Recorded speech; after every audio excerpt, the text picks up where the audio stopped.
I wanted to give you all a quick update about the upcoming very practical documentation / ebook in regards to two specific mainstream way in which you can collect brainwaves.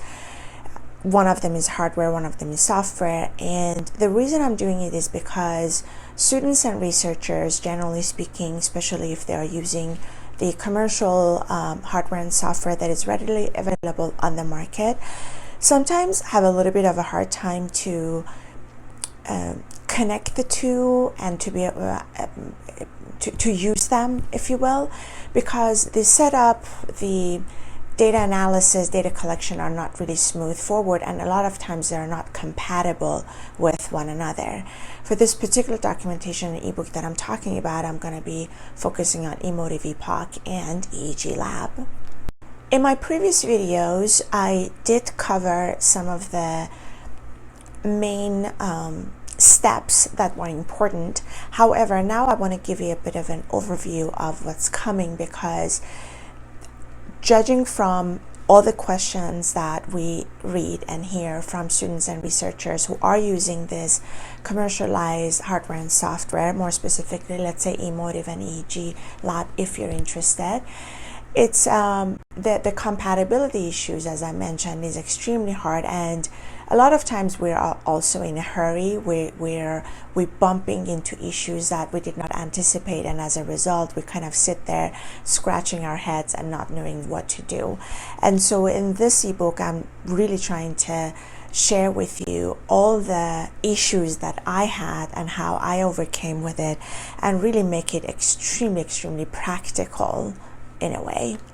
One of the first issues that we tend to bump into is actually just the setup.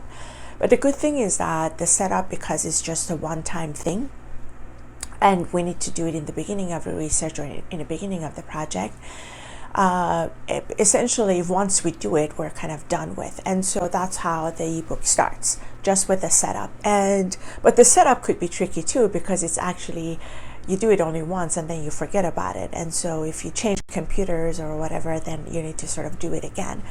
But there are two setups that you need. One setup of the neural headset.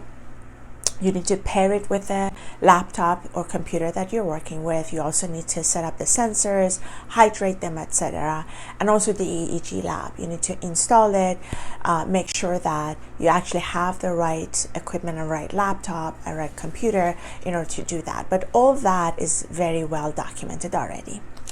Another issue is that unless you're doing a research for an institution, you may or may not be very clear about your research question, and that is extremely important, because a lot of times we get hung up on the methodology itself, not even having the research question very clear in our mind, because unless you have the research question extremely crystallized in your mind, you will have a bit of an issue knowing even what to collect, how to collect it, how often to collect it, and even doing the research design for that matter.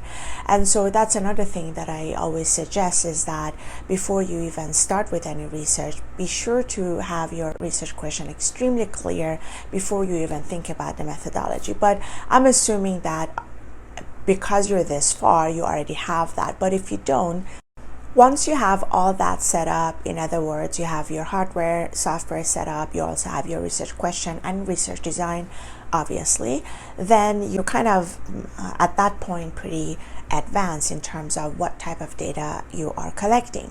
So for example, do you want to focus on all type of brainwaves? Do you want to just do beta, gamma, for example, or do you want to even go lower with alpha, which is a little bit tricky because alpha is more of a state where people are very relaxed, and so it really depends on what you wanna collect. And also, do you want to control some of the stimulus? Do you have even stimulus that you're presenting in the research design? And in that case, what is it that you want to manipulate / control? And all that, basically, you need to have that in lab clear before you even start. Now, when it comes to the compatibility of Emotiv EPOC Neuroset and EEGLab, there are some potential issues that one can bump into because, again, Emotiv EPOC Neuro Headset was not built up for EEGLab and vice versa. There are two different entities and two different companies / institutions, and so it is one of those issues that you would have actually in any field, because a lot of things are being built and they are not necessarily compatible with everything. And obviously product teams cannot think of every single scenario where their product would be compatible with, and so it would be our job to make sure that whatever we do, we make sure that these two can talk to each other so that we can have the best results. And these compatibility ways or tricks, if you will, that one bump into are the ones that I will be trying to address as detailed as possible in this coming documentation / ebook, because I really spent a lot of time, I wasted, I should say, a lot of times trying to figure that out, because at the time I did it, which was years ago, the forums were not exactly should I say, filled with these type of questions. So because it was very niched, and people who use, for example, Emotiv EPOC Neuro Headset were using the software that Emotiv was providing, and EEGLab users were using other EEG Neuro Headset, the compatibility was really hard. It was very hard to find. But most recently, I've noticed that people are doing. And so because of that, I hope that this documentation / ebook will be coming in handy for you. And one of the things that I struggled with a lot that I will be documenting here is that once you pair the Emotiv EPOC Neuro Headset with the computer, and once you have EEGLab set, run, I should say, in the background, you need to basically collect the data such that it is the raw data that you will be collecting, but then you have to somehow let EEGLab open source software know that how and where to find that data, because it is a raw data that you're collecting.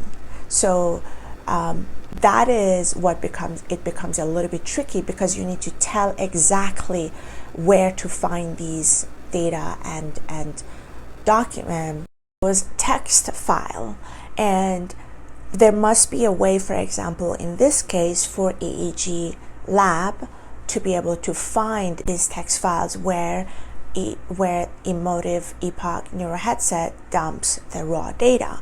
Otherwise, EEGLab won't be able to find that raw data, hence it won't be able to analyze it.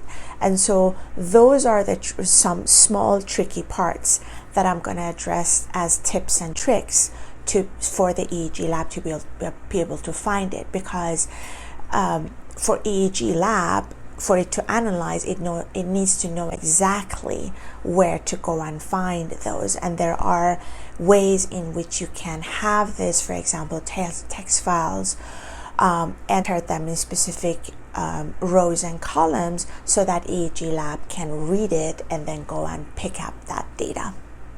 Having said that, once we're able to let EEGLab know exactly where to find those files, how to distinguish between, for example, which sensor there are, how many sensors there are, and where to find these sensors within that data file that it has. You have it obviously saved in your computer, then it becomes easy breezy, because once you gave EEGLab all that data, it's just a click of a button, and then it just analyzes data and then spits out the results. Having said that, there are a few steps, for example, to cleanse the data, because there's a lot of noise and stuff like that, but those are not as bad as setting everything up.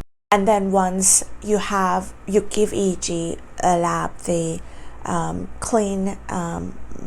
cleaner version of the graph that it helps draw, it becomes very easy, because then there is a way to make those graphs more like EEG images of the scalp, with color-coded. Each color will then determine, show where that specific brain frequency is more highlighted. Let's say that you have a lot of beta activities in prefrontal lobe on the left side, for example. You will be able to graph all that with EEGLab. And also with EEGLab, you can not only have the 2D graphs, but also 3D graphs. So if you are interested in looking at the scalp at the 3D level, you'll be able to convert that as well. So there's some tricks there as well to be able to change it. But the truth of the matter is that the compatibility issue is where a lot of people get stuck in, which I did as well years ago, and being able to distinguish exactly where to pinpoint these details. That's what the trick is. But once you figure out that trick, and once you do it a couple of times, then you'll be able to really do it for the rest of your studies, and it should not be that difficult. It's just in the beginning to figure out that compatibility issue that's going to be a little bit tricky and can potentially make you extremely frustrated, which it did with me. It was like extremely frustrating at times.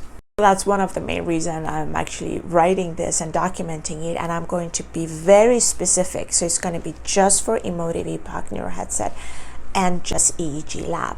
The EEGLab, by the way, I highly suggest downloading the EEGLab that is in combination with MATLAB, because that is when you can get extra graph and extra cool stuff to begin with. And so that's why this will be very niche for those who are in my situation that I was years ago. Hopefully that will help you guys and make your life a little bit easier and not as frustrating as I did and I went through. So I hope this was helpful. I'll see you guys next time. Thanks. Bye.